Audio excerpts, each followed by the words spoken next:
L'enfant et les arnaqueurs. Dans une ville moderne d'Afrique de l'Ouest, il y avait un groupe d'arnaqueurs en ligne très connu.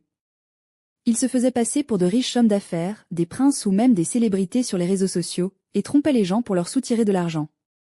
Ces arnaqueurs pensaient être si intelligents que personne ne pourrait jamais les attraper. Ils avaient récemment mis en place un nouveau stratagème. Ils envoyaient des messages à des gens partout dans le monde, leur promettant des fortunes si seulement ils faisaient un petit virement. Beaucoup étaient tombés dans leur piège. Un jour, ces arnaqueurs décidèrent de tenter leur chance avec une famille modeste, en envoyant un message alléchant à une mère de famille. Dans le message, ils prétendaient que la femme avait gagné une énorme somme d'argent à une loterie qu'elle n'avait jamais jouée, mais qu'elle devait d'abord envoyer un petit montant pour couvrir les frais de transfert. Cependant, avant que la mère ne lise le message, son fils, Kofi, un petit garçon de 6 ans, tomba dessus. Kofi était curieux et intelligent, toujours en train de poser des questions. Il savait que sa maman lui avait souvent parlé des méchants et qui envoyaient de faux messages pour voler l'argent des gens. Kofi décida de jouer un tour aux arnaqueurs.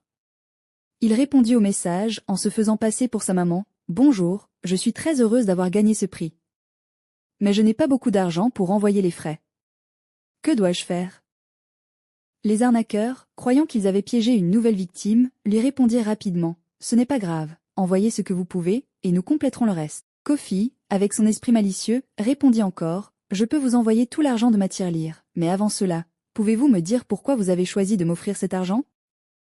Les arnaqueurs, sentant qu'ils étaient proches de leur but, continuèrent d'inventer des mensonges. « Parce que nous avons vu que vous êtes une personne spéciale, et nous voulons vous récompenser. » Kofi sourit et envoya un dernier message. « C'est très gentil. Mais mon papa m'a toujours dit que les bonnes personnes ne demandent jamais de l'argent pour donner de l'argent. Vous devriez avoir honte de vous.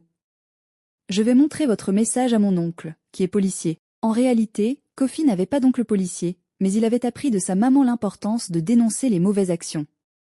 Les arnaqueurs, en voyant le message, prirent peur et supprimèrent rapidement leur compte. Ils n'avaient jamais pensé qu'un simple enfant pourrait les piéger aussi facilement. Le soir, Kofi raconta toute l'histoire à sa maman, qui était à la fois surprise et fière.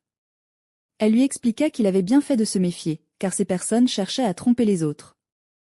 La nouvelle de ce petit garçon qui avait déjoué des arnaqueurs se répandit rapidement dans la ville. Les arnaqueurs prirent peur et cessèrent leurs activités dans cette région, de peur de se faire piéger à nouveau par un enfant.